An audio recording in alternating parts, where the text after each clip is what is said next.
সম্মানিত দর্শকবৃন্দ, নমস্কার, শুভ সকাল। আপনারা অবগত আছেন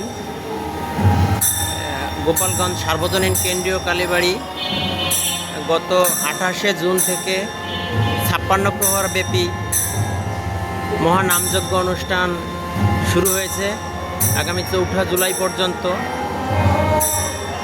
এখানে অনেক ভক্ত দূর দূরান্ত থেকে এসে নাম সুধা শ্রবণ করছেন।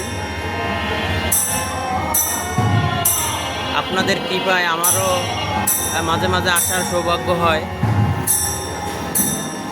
সবাই সবসময় আসতে পারে না, সাংসারিক বিভিন্ন কাজকর্ম থাকে, অফিসিয়াল কাজকর্ম থাকে, যে যে কর্ম করে, যে যে পেশায় আছে সেই পেশায় সময় দিতে হয়।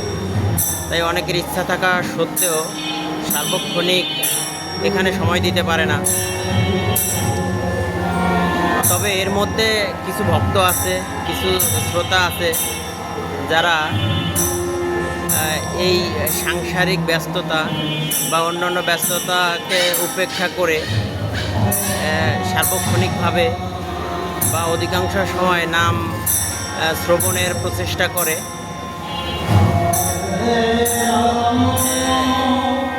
এরূপই একজন শ্রোতার নাম বলবো আজ আপনাদের কাছে, তার সম্পর্কে উপস্থাপন করব। তিনি একটা চেয়ারে বসেই বলা চলে এই শুরু থেকে এই পর্যন্ত ঘুম, আহার, নিদ্রা, ক্লান্তি উপেক্ষা করে নিরবিচ্ছিন্নভাবে এই মহানামযজ্ঞ শ্রবণ করছেন। এরূপই একজন শ্রোতার সাক্ষাৎকার নিব, আপনাদের কাছে উপস্থাপন করব। আপনারা তার কাছ থেকেই সব কিছু জানবেন। আমরা এখন চলে যাচ্ছি সেই ভক্তের কাছে, সেই শ্রোতার কাছে। আপনারা তার কাছ থেকেই শুনে নিন। নমস্কার দাদা, আপনার নামটা একটু বলবেন প্লিজ। আমার নাম সত্যেন্দ্রনাথ আচার্য। হ্যাঁ, আবার বলুন। সত্যেন্দ্রনাথ আচার্য। আচ্ছা আচ্ছা, আপনার বাড়ি কোথায়? গ্রাম মাটিভাঙ্গা, উপজেলা নাজিরপুর, জেলা পিরোজপুর। আচ্ছা আচ্ছা, আপনি কয়দিন ধরে এখানে নামযজ্ঞ শুনছেন? আমি এই প্রথম দিন থেকেই এখানে নামযজ্ঞ শুনছি। আচ্ছা আচ্ছা, কেমন লাগছে আপনার? আমার খুব ভালো লাগছে এই জায়গায়।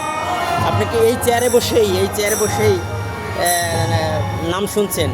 হ্যাঁ, আমি এই চেয়ারে বসেই নাম শুনছি। আপনার এই চেয়ারটা কিভাবে দখল থাকে, মানে এটা থাকে কিভাবে? আরেক ভক্ত আসে বসার তো কথা, সেটা আপনি কিভাবে ম্যানেজ করেন? আমি এখানে আসে বসি, সবাই দেখে।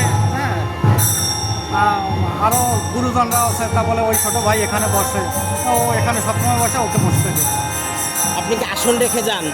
আপনি যখন আসলে সময় বাইরে টেরে যাই তখন রেখে যাই, আমার একটা ছোট ব্যাগ আছে, হ্যাঁ, রেখে যাই। আচ্ছা আচ্ছা, আপনি মানে ঘুমান কখন? ঘুমাই 12টা 1টার পরে, 1টার পরে 1 ঘন্টা ঘুমাই। এখানে বসেই ঘুমান? এখানে ঘুমাই, হ্যাঁ, এবং মন্দিরে সময় 10 মিনিট বা 20 মিনিটের মন্দিরের ভিতরে, হ্যাঁ, ঘুমাই। তো এখন আপনি মানে কখন এখানে, কখন সকালে, কখন প্রসাদ পান? কোথার থেকে প্রসাদ পান? প্রসাদ তো এখানে কালী মন্দিরে, হ্যাঁ, দুপুরে কালী মন্দিরে, রাত্রে কালী মন্দিরে প্রসাদ পান। হ্যাঁ, আর সকালে বাইরে না, হ্যাঁ, বাইরে খাবার দাবার খাই। স্নান কোথায় করেন? এই কালীবাড়ির উপরে মন্দিরে, কালীবাড়ি মন্দিরে স্নান করেন, নিরবিচ্ছিন্নভাবে শুনতেছেন। এখন আপনার অন্যান্য ভক্তদের সম্পর্কে আপনার মানে সাজেশনটা কি? ভক্তরা এখানে আমার খুব ভালো লাগছে। আমি এখানে প্রথমেই আসছি। আচ্ছা আচ্ছা, এখানে এসে দেখি কালী মন্দিরে এখানের যে সাহাপাড়া বা গোপালগঞ্জের লোকজন, হ্যাঁ, নাম সুধা শ্রবণ করছে খুব ভালোভাবে। আমার খুব ভালো লাগছে এই জায়গায়, তাই আমি এখানে নাম গুণাগুণ শ্রবণ করছি। আচ্ছা আচ্ছা, অন্যান্য শ্রোতাদের সম্পর্কে আপনার কি পরামর্শ? এখানে পরামর্শ দেখছি অনেক লোকজন এখানে রাত্রেও, হ্যাঁ, নিদ্রা না করে এখানে গান শ্রবণ করছে। আপনি এই নাম সুধা শ্রবণ করছেন, আপনি সবাই আশীর্বাদ রাখবেন, আমরা যারা আছি, অন্যান্য ভক্ত যারা আছে তারাও যেন এভাবে নাম সুধা শ্রবণ করতে পারে, এই সম্পর্কে দুই কথা বলেন। যাতে এই নাম গুণাগুণ যেখানে হয় সেখানে যেন যাইতে পারি, ঠাকুরের কাছে এই মিনতি রাখছি। হ্যাঁ, অন্য অন্য শ্রোতাদের সম্পর্কে আপনার অন্যান্য শ্রোতাও এসে এই নাম গুণাগুণ শ্রবণ করুন। হ্যাঁ, সবাই আসুন, দেখুন ভগবানের কি কৃপা। হ্যাঁ, তাই আমি সবাইকে বলছি আপনারা আসেন সবাই। হ্যাঁ, এই নাম গুণাগুণ শ্রবণ করুন। আপনি কি করেন? আমি বাইরে ছিলাম, 14 বছর বাইরে ছিলাম, আচ্ছা। দুবাই শহরে ছিলাম, এখন আছি বাড়িতে। আপনার ছেলে মেয়ে কয়জন? আমার ছেলে মেয়ে 2 জন। তাদের রেখে আসছেন? হ্যাঁ, এখন সংসারে কোনো সমস্যা নাই তো আপনার অবর্তমানে? সংসারে কোনো সমস্যা নেই। হ্যাঁ, আচ্ছা আচ্ছা, অনেক অনেক ধন্যবাদ। ও সকল ভক্তরা যেন আপনার মতো এরকম নিরবিচ্ছিন্নভাবে এই নাম সুধা শ্রবণ করে, এই জন্য আপনাকে ধন্যবাদ।